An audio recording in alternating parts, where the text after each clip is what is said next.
तो क्या हाल में भाई लोग, उम्मीद करते हैं कि आप लोग अच्छा हो हम लोग और हमेशा अच्छा रहे के चाहिए। जैसे कि पता बा कि हमने केकरा वीडियो के ऊपर हमेशा रिएक्शन करने जा क्रेजी नंबर 1 के वीडियो पर, और काफी मतलब बवाल होखे वाला वीडियो में कैसे उनकर मतलब कॉमेडी वीडियो के ट्रेलर रिलीज भइल बाटे, जौन की 2-2.5 महीने लग शूटिंग कैले बना लो और मतलब बहुत ही मेहनत कैले बना लो और देख के भी लगा था मेहनत वो वीडियो में बाटे बहुत। और आज के वीडियो तो बहुत ज्यादा बवाल होखे लगा है। हाँ तो देखा जाए ट्रेलर और ये वीडियो के शुरू से एंड तक देखे लो, लास्ट में बात करके वीडियो कैसा ना। पहले सबसे पहले अपन मकान में ईयरफोन लगा लो और ट्रेलर देख के बाद में बात करके वीडियो कैसन और कैसन आवे वाला बा, वीडियो कहिया रिलीज होखे वाला बाटे सब डेट और टाइम मेंशन कर गेल बाटे एकरा में।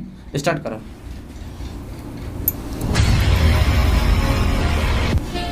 बाबूजी और एगो बात सुनी, खारवा में नू गरम गरम छाट के पकौड़ी बना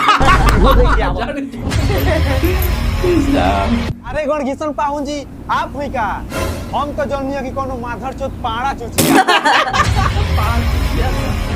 अरे तो हाय मजा आता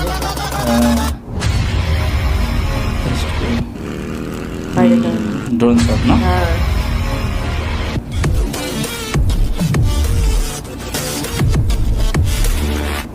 एडिटिंग मस्त वाली ना गजब। अरे गण किशन ना कहां जाते रे इतना सवेरे सवेरे? तोर दीदिया घरे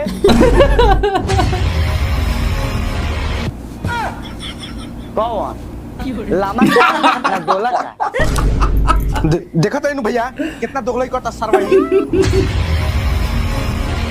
ए छिनरो छूछे कैसे खाए छिनरो हम तो कहत नहीं के अपन दोनों अगला लिटिया दे दो खा ले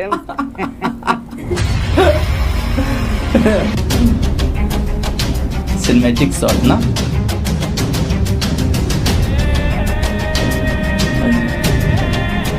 देखने का जैसे कोई फिल्म चला है। एडिटिंग मस्त बाटे, मेहनत बाटे बहुत मेहनत है। तारो आज के बाद ये दरवाजा पर हम हगहू ना मतलब मुंह तक ना यार हमरा के देखे के तरफ से बोलो 23 अप्रैल ना।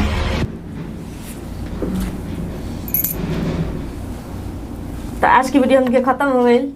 हाँ ट्रेलर बहुत ही मतलब जबरदस्त एडिटिंग बाटे और बहुत ही जबरदस्त मतलब कॉन्सेप्ट बाटे, मतलब बहुत ही मजा आवे वाला बाटे वीडियो जैसे कि लगा था कि फिल्म है ना, एकदम वैसा लगा था, एकदम बहुत मजा आता देख के। और सबसे मस्त में ड्रोन शॉट और जो सिनेमैटिक शॉट बाटे बहुत ही मतलब गजब बाटे एकदम। और एडिटिंग तो पता बा, एडिटिंग क्रेजी नंबर 1 यानी कि हमने हस्बैंड कर लेना हमारा भैया। हां उनका भैया हस्बैंड।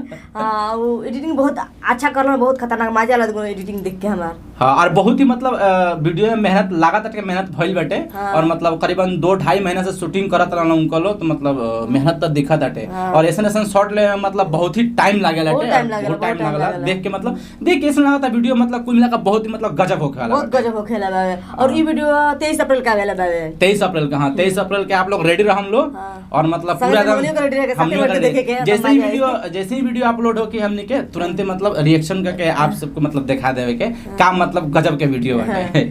तो आज की वीडियो देख के तना कैसा लगा कैसा ना कमेंट करके जरूर बताइए। और वीडियो देख के अच्छा लगा तो वीडियो को लाइक कर दिया ना लगा तो डिसलाइक भी कर सकता है। डिसलाइक मत करिए, बहुत मजा आएगा देख के। लाइक मारे भाई, मोटिवेट करिए आदमी, कहां से बहुत ही मेहनत लागल वीडियो बनावे में।